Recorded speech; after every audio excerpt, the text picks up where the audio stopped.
আলহামদুলিল্লাহ সূরা পড়ে এক মুষ্টি মাটিতে ফু দিলে কি হবে? শুধু জাদু দেখবেন, জাদু আর খেলা দেখবেন যে কি হয়। এই চমৎকার আমল আজকে শিখেন, আপনার অনেক অনেক উপকারে আসবে। তো এই আমলটি দ্বারা কি কি লাভ হবে এবং এই সহজ আমলটি কিভাবে করবেন আজকের ভিডিওতে সম্পূর্ণ নিয়ম জানাবো। ভিডিওটি খুবই ছোট হবে, অনুরোধ করব ভিডিওটি না টেনে শেষ পর্যন্ত দেখেন, আপনার অনেক অনেক উপকার হবে ইনশাআল্লাহ। তো চলুন কথা না বাড়িয়ে মূল আলোচনা শুরু করে দিই। তার আগে ছোট্ট একটা অনুরোধ করব, এমন সুন্দর সুন্দর ইসলামিক আমলগুলো যারা প্রতিদিন পেতে চান দয়া করে সবাই চ্যানেলটি এখনই সাবস্ক্রাইব করে ফেলুন প্লিজ, অনুরোধ রইল। সম্মানিত ভাই বোন, এই আমলটি আলহামদুলিল্লাহ সূরা যদি আপনি পারেন তাহলে আপনিও করতে পারবেন, খুবই সহজ একটি আমল। তবে আলহামদুলিল্লাহ সূরাটা আপনার সহি শুদ্ধভাবে জানা থাকতে হবে। আমি একবার সহি শুদ্ধভাবে পড়ি, আপনি নিজের সাথে মিলাবেন আপনার সহি শুদ্ধ হয় কিনা, তারপর নিয়মটা বলে দিব আমলে। আউযু বিল্লাহি মিনাশ শাইতানির রাজীম। বিসমিল্লাহির রহমানির রহিম। আলহামদুলিল্লাহি রাব্বিল আলামিন। আর রহমানির রহিম। মালিকি ইয়াউমিদ্দিন।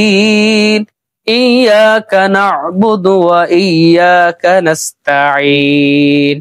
ইহদিনাস সিরাতাল মুস্তাকিম।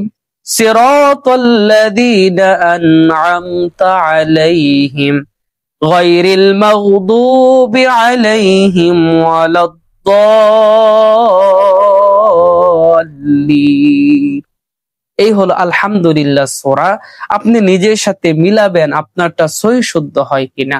সম্মানিত ভাই বোন, এই আমলটি আপনি দিনে রাতে যে কোনো সময় করতে পারবেন, তবে দিনে করলেই বেশি ভালো। আমলটি করার আগে আপনি ভালোভাবে ওযু করবেন, পবিত্র হবেন। পবিত্র হয়ে পবিত্র এক মুঠ মাটি হাতে নিবেন। খুব খেয়াল করবেন, মাটিতে অনেক সময় নাপাক থাকে, বিভিন্ন পশু পাখি লেদা থাকতে পারে, পায়খানা থাকতে পারে, এগুলো খেয়াল করে পবিত্র এক মুঠ মাটি নিবেন আপনি হাতে, বা কোনো একটা বলে এক মুষ্টি মাটি নিবেন। মাটি নিয়ে আপনি কয়েকবার ইস্তেগফার পড়বেন, তারপর কয়েকবার দুরূদ শরীফ পড়তে পারেন।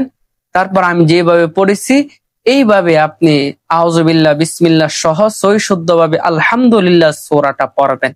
আলহামদুলিল্লাহ সূরা আপনি 3 বার পড়বেন। 3 বার পরে ওই মাটির মধ্যে 3টা ফু দিবেন, আপনাকে আর কিছুই করতে হবে না। তো এখন এই মাটি কি করবেন এবং এই মাটি দ্বারা কি লাভ হবে, এই আমলের দ্বারা কি উপকার হবে, চলুন সেই বিষয়টা আপনাদেরকে জানাই।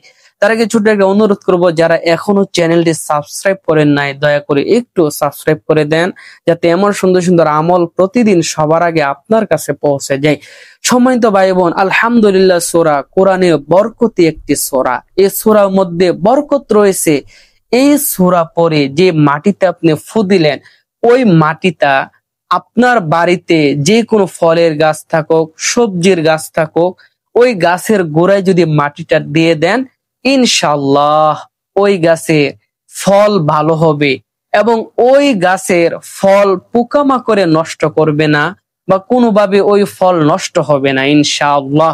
কোরআনের বরকতে, সূরা ফাতিহার বরকতে দেখবেন আপনার ফল গাছ বা সবজির গাছগুলোতে অনেক পরিমাণ ফল আসবে, সবজি আসবে, এবং ওই সকল ফল কোনো পোকামাকড়ে ইনশাআল্লাহ নষ্ট করতে পারবে না। তো যারা ভিডিওটি দেখলেন, ভিডিওতে একটা লাইক করে যান, কমেন্টে একবার আমিন লিখে যান, আর ভিডিওটা শেয়ার করে সবার মাঝে ছড়িয়ে দেন, যাতে অন্য ভাইরাও উপকৃত হতে পারে, আপনি অসংখ্য সওয়াব পাবেন।